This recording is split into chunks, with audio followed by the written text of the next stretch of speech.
Esta é uma aula da disciplina de Resistências dos Materiais 1, sob responsabilidade do professor Cláudio Oliveira, da Universidade Federal de Itajubá, campus de Itabira. Trataremos de exercícios do capítulo 5 de torção do livro de Resistência dos Materiais de R.C. Hibbeler, 7ª edição. Exercício 5.5. O eixo maciço de 30 mm de diâmetro é usado para transmitir os torques aplicados às engrenagens. Determine a tensão de cisalhamento máxima absoluta no eixo. Observando a figura, o primeiro passo será redesenhá-la de forma a representar os momentos na sua forma vetorial. Imagine que a sua mão direita segura o eixo no ponto A, com seus dedos acompanhando o momento de 300 Nm. Ao esticar o polegar, este indicará o sentido do vetor momento, que nesse caso aponta para o ponto C. Utilizaremos uma seta de ponta dupla para indicar este vetor. Repetimos o processo para o momento de 500 Nm. Veja que seu polegar apontará para o ponto A neste caso. Faremos o mesmo para os momentos no ponto D e no ponto B. Agora, representaremos o problema num plano bidimensional. Inicialmente, desenharemos o eixo e os pontos de aplicação de momento. Em seguida, desenharemos os vetores de momento em cada um dos pontos: 300 Nm, 500 Nm, 200 Nm e 400 Nm. Em seguida, traçaremos os diagramas de corpo livre para cada mudança de material, geometria ou carregamento. Para determinar os diagramas de corpo livre do problema, vamos percorrer o eixo da esquerda para a direita e imaginar um corte transversal a cada mudança de geometria, material ou carregamento. O enunciado do exercício não menciona o material do eixo, então podemos admitir que é o mesmo material em toda a sua extensão. A seção transversal também é constante e tem 30 mm de diâmetro. Portanto, só precisamos nos preocupar com as mudanças de carregamento. Faremos o primeiro corte logo depois do ponto A. Vemos que o trecho AC está submetido a um torque externo de 300 Nm. Para equilibrar esse torque externo, será necessário um torque interno, também de 300 Nm, no sentido contrário. Continuando a percorrer o eixo, faremos um corte logo após a nova mudança de carregamento. Essa mudança de carregamento acontece no ponto C. Portanto, um corte após o ponto C no trecho CD. Vemos que o trecho CD está submetido a um somatório total de torques externos igual a 200 Nm para a esquerda. Será necessário um torque interno de 200 Nm para a direita para equilibrar as forças externas e as internas. Continuando a percorrer o eixo, vemos que o próximo ponto de carregamento é o ponto D. Faremos então um corte no trecho DB. O somatório dos torques externos agora é 400 Nm, apontando para a esquerda.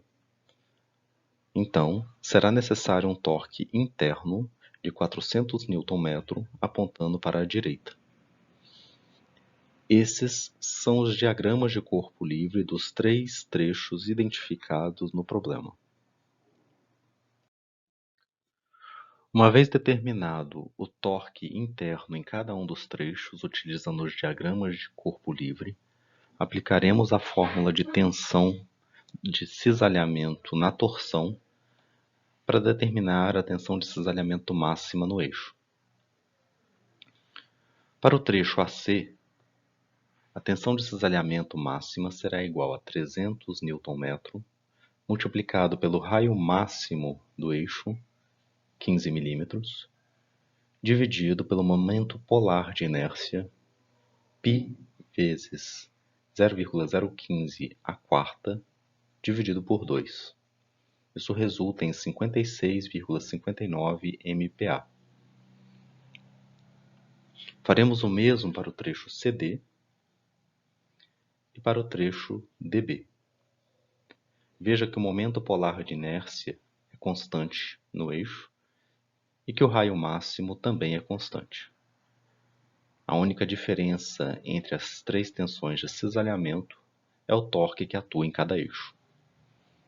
Dessa forma, a tensão máxima absoluta no eixo ocorre no trecho DB e é igual a 75,5 MPa.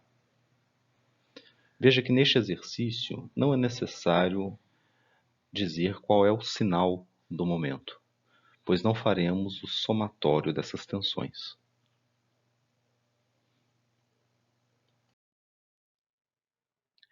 Exercício 5.12. O eixo maciço está preso ao suporte em C e sujeito aos carregamentos de torção mostrados. Determine a tensão de cisalhamento nos pontos A e B e faça um rascunho da tensão de cisalhamento nos elementos de volume localizado nesses pontos. Observando a figura, mais uma vez, o primeiro passo será redesenhar os momentos em sua forma vetorial. Com a sua mão direita, imagine-se segurando o eixo no ponto de aplicação do momento de 800 Nm, com os dedos acompanhando o sentido do momento. Ao esticar o seu polegar, você estará indicando a direção do vetor de momento. Faremos a mesma coisa para o momento de 300 Nm, que nesse caso terá o polegar apontando para o ponto C e demonstrando a direção do vetor momento. Após representar os momentos vetorialmente, vamos representar o problema num plano bidimensional.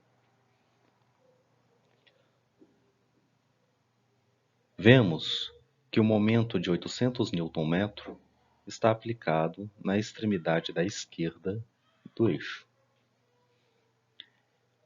e que o momento de 300 Nm está aplicado entre os pontos B e A. Esses são momentos aplicados no eixo que não estão em equilíbrio. Portanto, é necessário calcular a reação de apoio que acontece no ponto C e é igual a 500 Nm, equilibrando assim as forças externas. O próximo passo é determinar o diagrama de corpo livre do problema. Para isso, faremos uma análise da esquerda para a direita e imaginaremos um corte transversal a cada mudança de carregamento, geometria ou material. Nesse problema, tanto o material quanto a seção transversal do eixo são constantes ao longo do comprimento. Assim, faremos o diagrama de corpo livre imaginando um corte nos pontos B e A, onde desejamos calcular a tensão de cisalhamento. Ao fazer um corte transversal no ponto B, vemos que esse trecho está submetido a 800 Nm, representado com um vetor apontando para a esquerda. Para o equilíbrio de momentos externos e internos, indicaremos um momento interno de 800 Nm apontando para a direita. Imaginando um corte transversal no ponto A, vemos que aquele trecho está submetido a um torque externo total de 500 Nm, com o vetor apontando para a esquerda. Assim, será necessário um torque interno de 500 Nm apontando para a direita para garantir o equilíbrio entre torques externos e internos. Uma vez determinados os torques internos em cada um dos pontos, aplicaremos a fórmula de tensão de cisalhamento na torção. Para determinar a tensão de cisalhamento no ponto B, utilizaremos o torque interno de 800 Nm e o raio que indica o ponto B. Apesar do raio máximo do eixo ser 0,035 metros, o ponto B não está no raio máximo. Ele está num raio de 0,020 metros. Dividimos esse produto pelo momento polar de inércia, que nesse caso é π vezes 0,035 ao quadrado dividido por 4. Assim, a tensão de cisalhamento no ponto B é igual a 6,79 MPa. Já o ponto A está submetido a um momento interno de 500 Nm. O ponto A sim está no raio máximo do eixo, 0,035. Esse produto é dividido pelo mesmo momento polar de inércia utilizado para o ponto B. Assim, a tensão de cisalhamento no ponto A é igual a 7,42 MPa. O próximo passo do exercício solicita um rascunho da tensão de cisalhamento nos elementos de volume localizado nesses pontos. Essa é a seção transversal que contém o ponto B. Ela está submetida a um torque de 800 Nm. Se a gente olhar essa seção transversal de frente, o torque vai ser representado com uma seta curva no sentido anti-horário. O ponto B está localizado num raio de 20 milímetros a partir do eixo longitudinal. O quadradinho branco ali representa o ponto B. Ele tem uma tensão de cisalhamento de 6,79 MPa e o sentido dessa tensão de cisalhamento acompanha o sentido do torque. Agora a gente vai estudar um elemento infinitesimal retirado ali do ponto B. Esse elemento infinitesimal tem uma forma cúbica. A face da frente desse cubo representa o ponto B. Então a gente coloca ali 6,79 MPa representando a tensão do ponto B. Se a gente deixa esse cubo dessa forma, ele não está em equilíbrio. Então a gente precisa estudar o equilíbrio desse elemento infinitesimal de volume. A gente vai imaginar então que a gente está olhando esse cubo por cima. Quando a gente olha esse cubo por cima, a gente vê um quadrado. E no lado inferior desse quadrado tem a tensão de 6,79 MPa representando a face frontal do cubo. Essa tensão ela é causada por forças naquela mesma direção e no mesmo sentido. Essas forças tendem a levar esse cubo da direita para a esquerda. Então, é preciso garantir o equilíbrio. Para garantir o equilíbrio, no lado superior desse quadrado, vai surgir forças da esquerda para a direita, e assim, então, as forças horizontais estarão equilibradas. Essas forças vão causar uma tensão, e essa tensão vai ter o mesmo valor, 6,79 MPa, só que vai estar da esquerda para a direita. Se a gente olhar para esse quadrado, a gente vai perceber que essas duas forças horizontais tendem a girar esse quadrado no sentido horário. Então é preciso garantir que esse quadrado gire no sentido anti-horário também para que tenha um equilíbrio entre momentos, e aí ele não gire em sentido nenhum. Então o que vai acontecer? Vão surgir tensões do lado direito e do lado esquerdo desse quadrado, e essas tensões vão garantir que não há giro. Veja que o equilíbrio vertical também está garantido, porque a força da esquerda está de cima para baixo e a força da direita está de baixo para cima. Esse quadrado representa o equilíbrio do elemento infinitesimal de volume da esquerda. Então, se a gente representar de novo esse quadrado como se fosse um cubo, a gente vê essa última figura aqui, onde a face da frente é o ponto B, de 6,79 MPa. Essa tensão do lado direito do quadrado está aqui no lado direito do cubo. Esta tensão na parte superior do quadrado representa a tensão que a gente não consegue enxergar, que está aqui na face posterior do cubo. E essa outra tensão, ela está aqui do lado esquerdo do cubo e também não pode ser vista por causa da representação que a gente escolheu para representar esse cubo tridimensionalmente. Para o ponto A, a metodologia é a mesma. Primeiro a gente imagina a seção transversal que contém o ponto A submetida a um momento interno de 800 Nm. Olhando essa seção de frente, vamos representar o momento no sentido anti-horário. O ponto A está localizado no raio máximo da seção transversal e submetido a uma tensão de cisalhamento de 7,42 MPa. Se analisarmos um elemento infinitesimal de volume retirado no ponto A, esse elemento vai ter a forma cúbica e o ponto A será representado nesse elemento como a face frontal. Representamos nesse cubo a tensão de cisalhamento de 7,42 MPa. Para estudar o equilíbrio desse cubo, vamos imaginar que estamos olhando por cima. Assim veremos um quadrado e a tensão de 7,42 MPa no lado inferior do quadrado.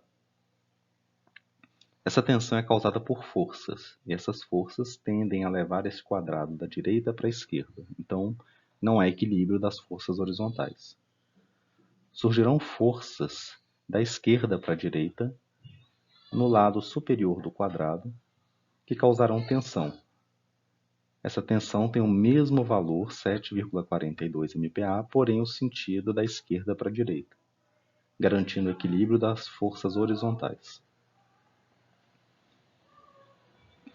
Esse quadrado tem a tendência a girar no sentido horário. Então, será necessário garantir o equilíbrio do momento.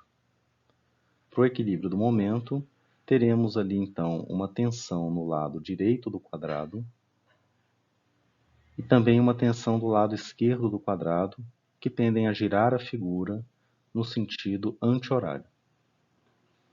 Assim, os momentos estão equilibrados. As forças verticais dessa figura também estão equilibradas, porque a tensão da direita está nessa figura representada de baixo para cima. E a tensão da esquerda está representada de cima para baixo. Podemos voltar à representação do elemento infinitesimal, onde a face representa o ponto A, com uma tensão de cisalhamento de 7,42 MPa. O lado direito do quadrado representa o lado direito do cubo, com a mesma tensão de 7,42 MPa, empurrando o cubo para trás. Também temos a tensão de cisalhamento no lado esquerdo do quadrado. Não é possível visualizar essa tensão no cubo por causa da representação tridimensional. A tensão na face superior do quadrado também não pode ser vista, mas ela ocorre na face posterior do cubo, com a tendência a levar o cubo da esquerda para a direita.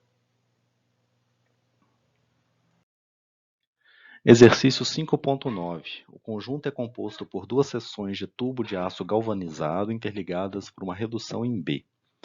O tubo menor tem diâmetro externo de 18,75 mm e o diâmetro interno de 17 mm, enquanto o tubo maior tem diâmetro externo de 25 mm e diâmetro interno de 21,5 mm. Se o tubo estiver firmemente preso à parede em C, determine a tensão de cisalhamento máxima desenvolvida em cada seção do tubo quando o conjugado mostrado na figura for aplicado ao cabo da chave. Nesse exercício, vemos um eixo com trechos de seção transversal diferente. No ponto A, existe uma chave e essa chave é submetida por duas forças de 75 newtons nas suas extremidades. Essas forças tendem a girar o eixo. A primeira coisa a fazer é determinar o valor do torque aplicado ao eixo. Para isso, vamos multiplicar a força pelo braço de alavanca correspondente. Então, o torque é igual a 75 newtons multiplicado por 0,150 metros, representando o torque da força da esquerda, mais 75 vezes 0,200 metros, representando o torque da força da direita. Isso é igual a 26,25 Nm. Em seguida, vamos utilizar a regra da mão direita para representar o vetor de momento. Vamos imaginar que com a mão direita estamos abraçando o eixo no ponto A, com os dedos indicando o giro do momento.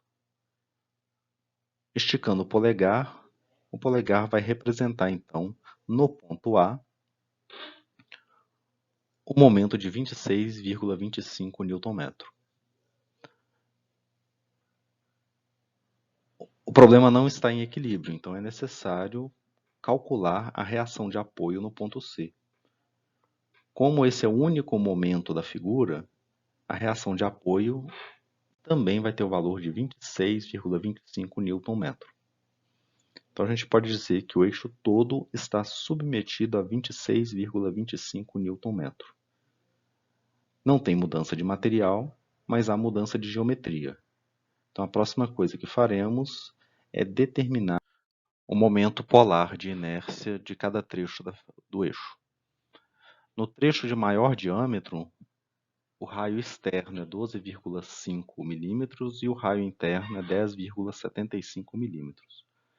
Então o momento polar de inércia é igual a π vezes 0,0125 a quarta menos 0,01075 a quarta dividido por 2.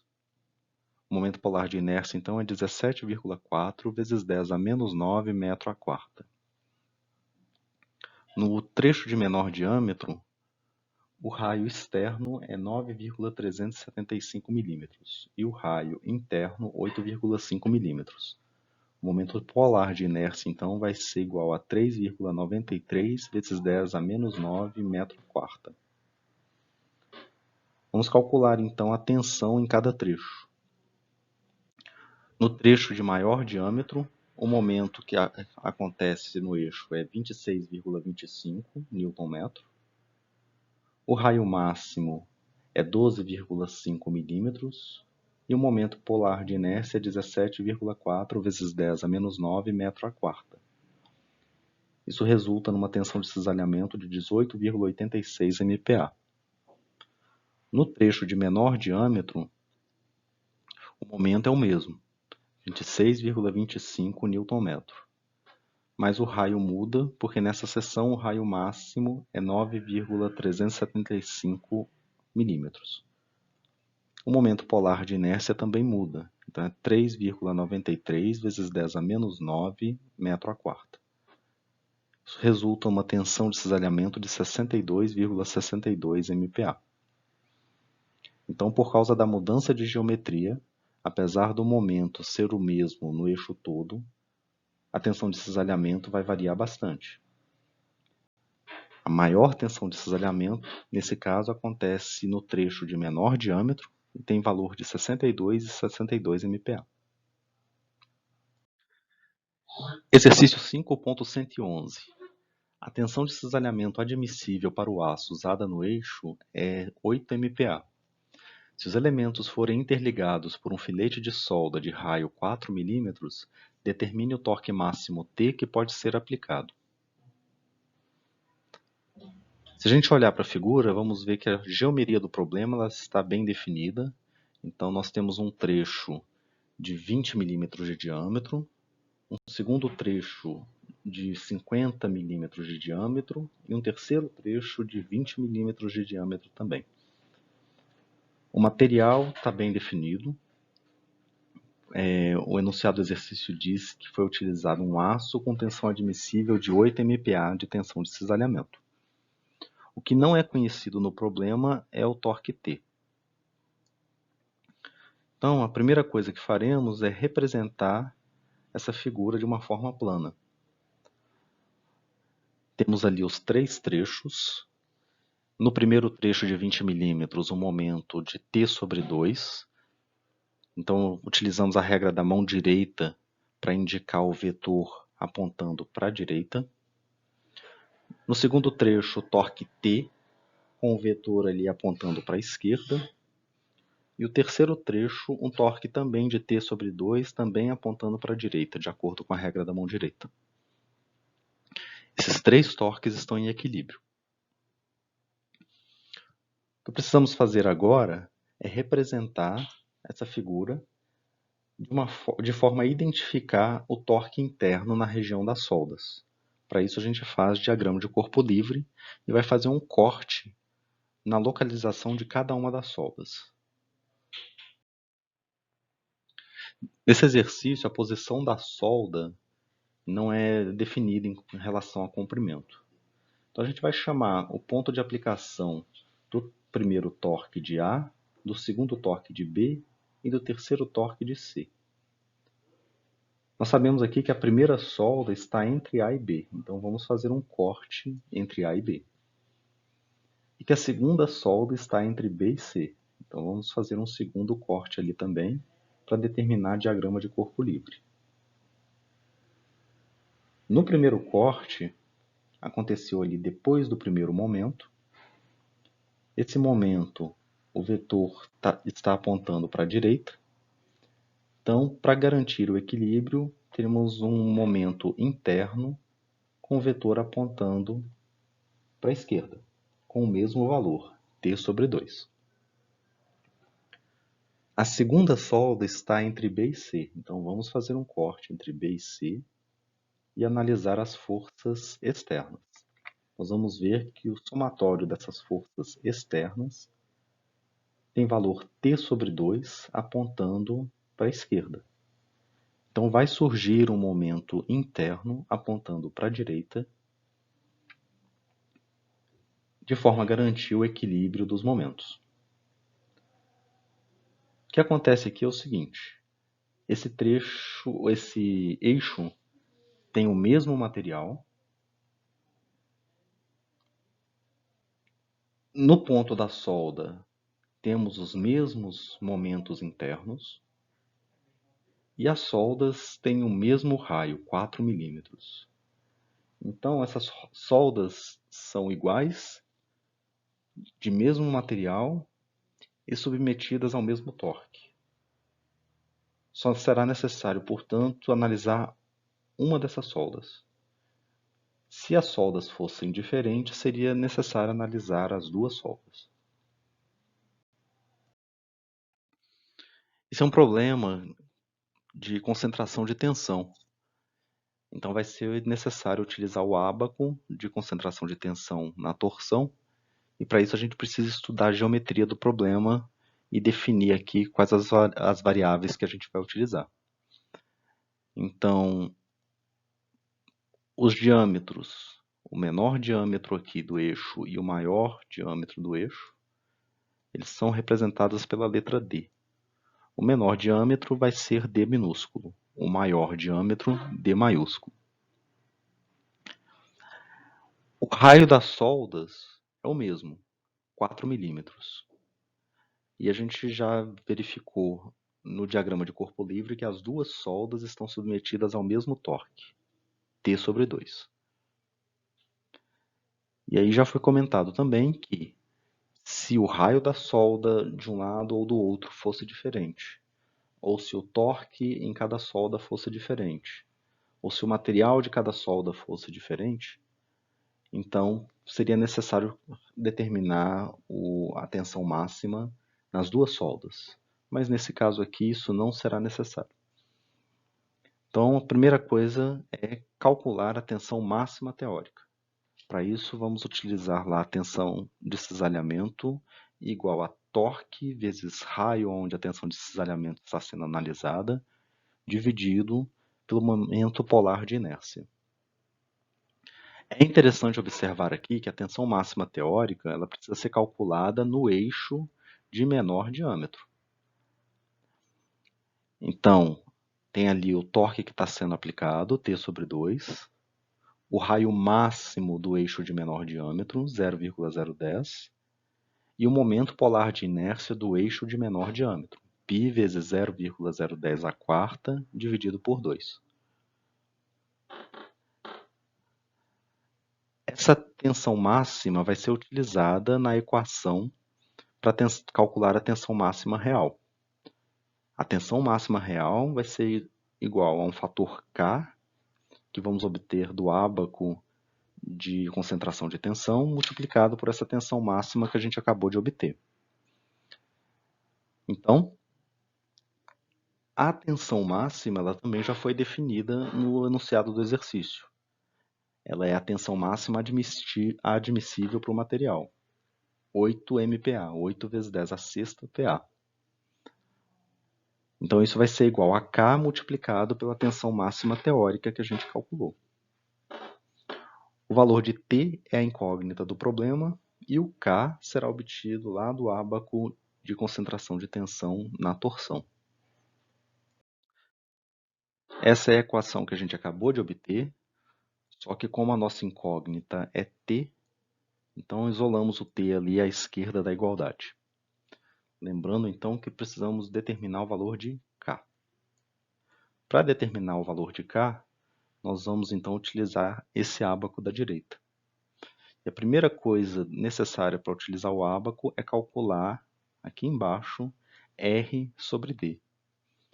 R é o raio da solda e D é o diâmetro do trecho com menor diâmetro, do D minúsculo. Então está ali. R é o raio da solda, 4, e D é o menor diâmetro da peça, 20. Isso vai ser igual a 0,02, ou melhor, 0,2. Se a gente utilizar esse valor no ábaco, então a gente vai subir uma reta na posição 0,2. Essa reta vai interceptar as curvas ali de D maiúsculo sobre D minúsculo. Então, para determinar qual curva a gente vai utilizar, a gente precisa calcular D maiúsculo sobre D minúsculo. D maiúsculo é o maior diâmetro da peça, D minúsculo é o menor diâmetro da peça. 50 sobre 20, 2,5. Então, se a gente verificar aonde a reta vertical intercepta a curva de 2,5, nós vamos chegar a um valor de K de 1,25. Então, substituindo esse valor de K na equação de T, nós vamos ter que T é igual a 20,11 Nm. Esse é o torque máximo que pode ser aplicado naquela peça para não exceder a tensão admissível no aço. Se um torque maior do que esse for aplicado, o projeto vai estar fora da tensão admissível. Então, nesse exercício só são aceitos torques menores do que 20,11 Nm, para garantir a segurança do projeto.